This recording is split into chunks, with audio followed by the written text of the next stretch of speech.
Hey guys, Garage 79R. We're going to do a little unboxing video today. So I just cut the tape, you missed that. And I was like, oh wait, I should probably record this. Long story short, I'm a bit of a stereo guy, but not a huge stereo guy, but I'm into them. And the Yaris is my best stereo car. It's fully insulated. I got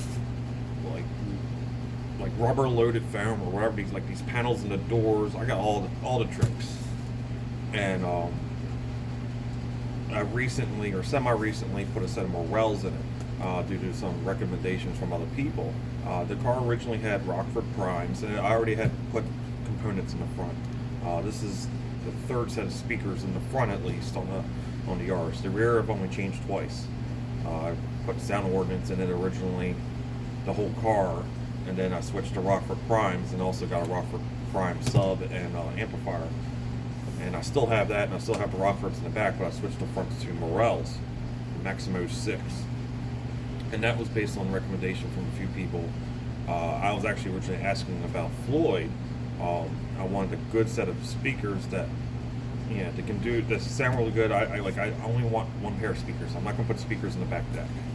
As several people said the Morels, and I had no experience with Morels yet. So I tried them in the Yaris, and I was absolutely blown away. The tweeters are beautiful, and the thing is, these are their cheapest speakers, and they sound just amazing. I wish I had like a premium luxury car, like an LS or something like that, that I can do like the $600 speakers or something like that. They even got ones that go for more than that. Anyway, so after a recent near 300-mile road trip in Floyd the other day, I had enough of the stock 4-inch speakers that have, to be honest, have seen better days. The left speaker, at the very least, I haven't messed with the right one yet. The left speaker is crunchy when you move it. So it's like you can feel like the voice coil dragging or something like that. So I got a set of Morel Maximo 5s from crutchfield.com, which I normally get most of my stereo stuff.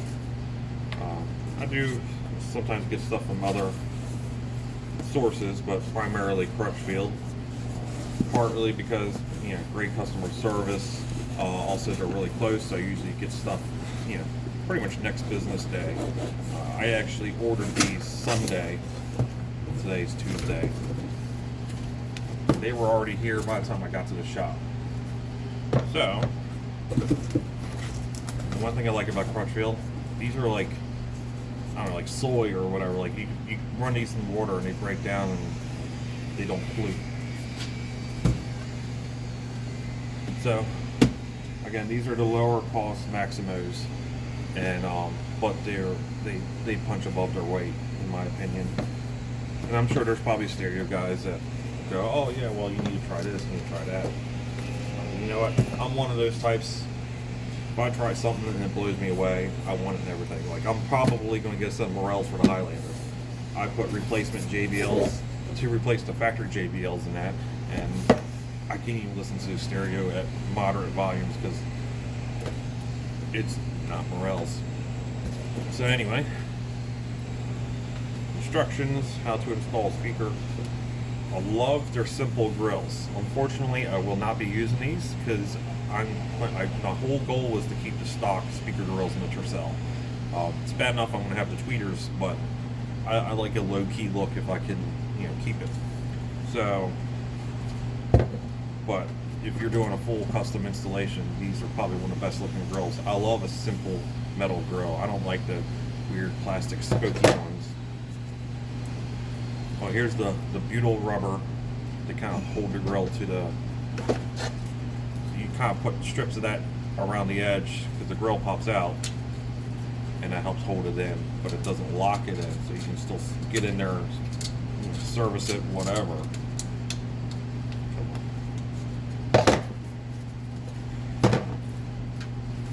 Here we go.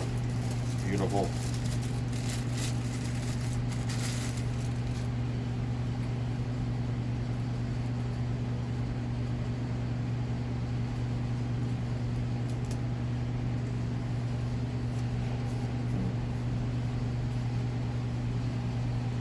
Your smell.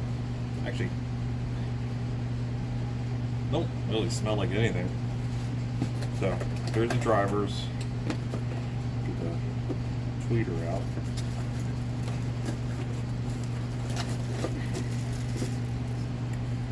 There's the tweeter. And this is actually the mount I'm going to be using. So I'm going to mount these up in this, well, my arms are out of the picture, up in the sail panels. And because it's about a 45-degree angle, they'll be pretty much facing me. So that's really going to help with imaging. They also have this cup style mount, but most likely I think I'm using this. We'll see how it goes. I am not going to film my installation. I might film the after, but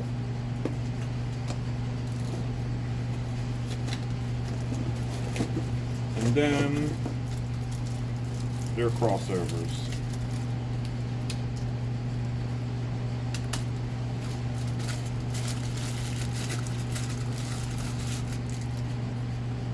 Nice simple crossover. I keep forgetting.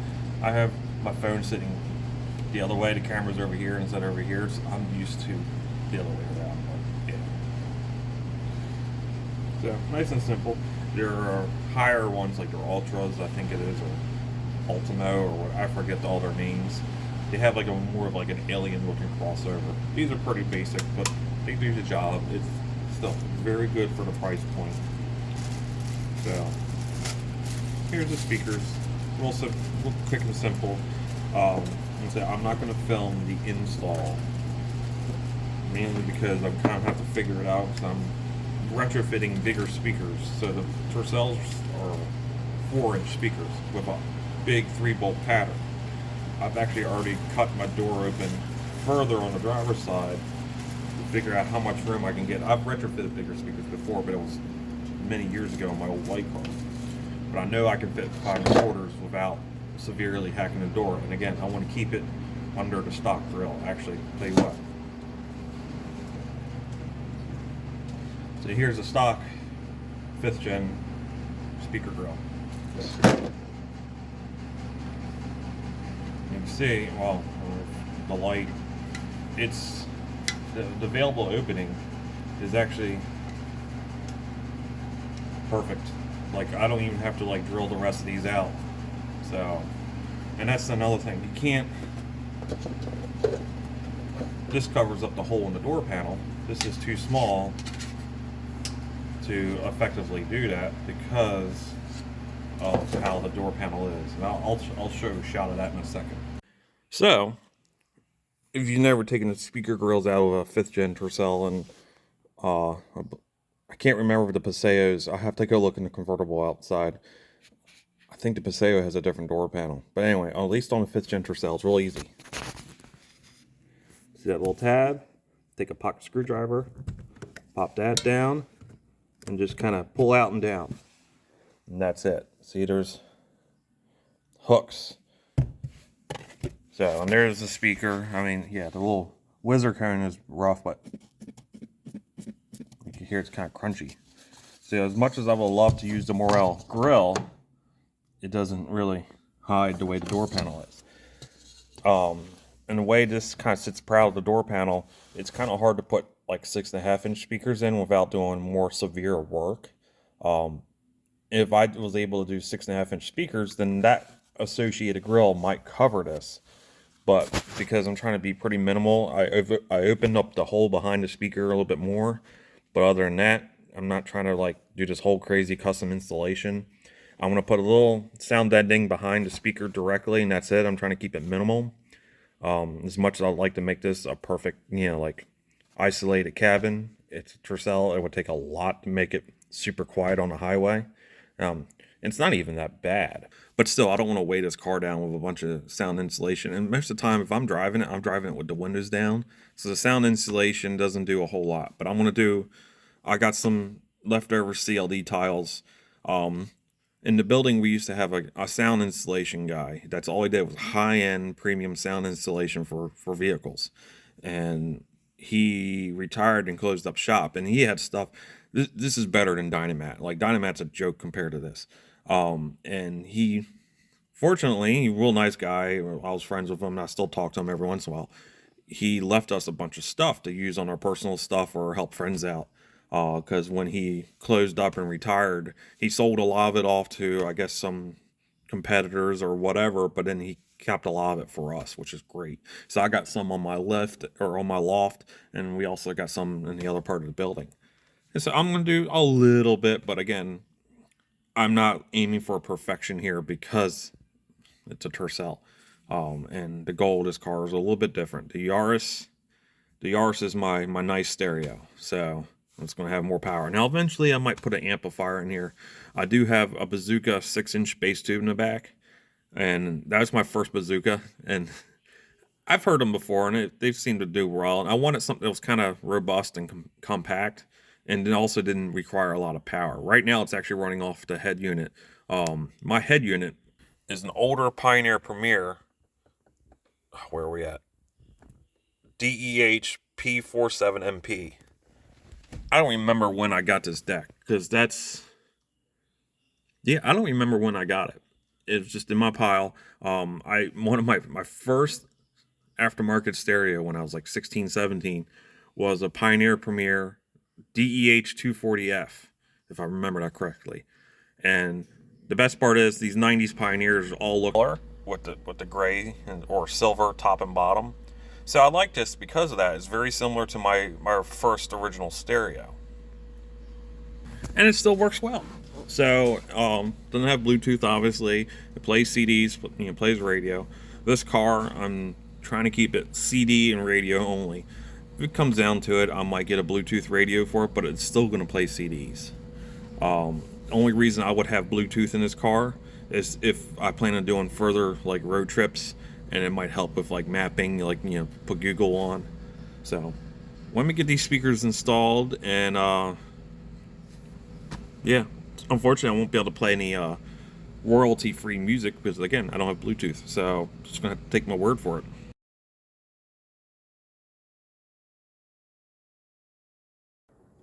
Alright, so I got the Morels in last week, and I've been driving the car as much as I can, and I absolutely love them. They sound really good. The best part is, because of how I have them mounted, the tweeters face me, so that really raises the soundstage. I was kind of worried to put these in running off the head unit power. This old Pioneer, I think, puts about 18 watts a channel, but it's actually sufficient enough for now. I can definitely tell they want more power. Like the mids and stuff struggle a little bit, especially if I got the windows down, but that was to be expected with how I installed them for the time being. So eventually, down the road, I'll get an amplifier that can drive these a little bit harder and then run the sub up. The sub is minimum, because it's... When you run the sub off the rear channels, they don't have you bridge it. They just have you run it off one channel. So I think the sub's still only getting like 18 watts or whatever one channel is. So, like, there's times where you hear the sub, filling in the low ends, but it's not prominent. Down the road, I'm not sure what I'm going to get. I like the idea of these new mini amplifiers, because I kind of like the idea of having an amplifier towards the front instead of running everything in the back and then all that nonsense. So if I can get a mini amplifier, park it underneath the dash somewhere, and do that. Or I was thinking also, if I got a full-size amplifier, I could get like a down for sound amplifier, because they're pretty much the best value for money as far as I've seen. I actually still have my original Pioneer amplifier from when I was 17. That puts out about 100 watts. So, like, that would be perfect for the subwoofer. But I still want a little bit more power on these front speakers to really make them come alive. So, we'll see down the road. But, yeah, I mean, they sound, 457,000 times better than the original speakers. And I would have gotten the same results pretty much with any decent speaker, mainly because of how I mounted the tweeters. It raises the soundstage. But with the Morels and how their tweeters are, I just adore them. They're just so clear, and they're not obnoxious. Like, say, like the JBL splits I have in the Highlander, the tweeters are harsh. Oh, they're not good. And like the Rockfords I used to have in the Yaris, they weren't bad, but once I heard the Morels, I was like, I can't go back. I'm sure if I had upper level Rockfords, because I only had the primes, or is it prime is the low end and punch is the better? I forget. I'm sure that their tweeters would have been a little bit nicer, but I'm into the Morels now, and as far as I'm concerned, that's the only speaker worth running in my life. Maybe one day I'll play with some Focals or some Hertz, but right now I dig the Morels, and they suit me just fine. See you guys on the next one.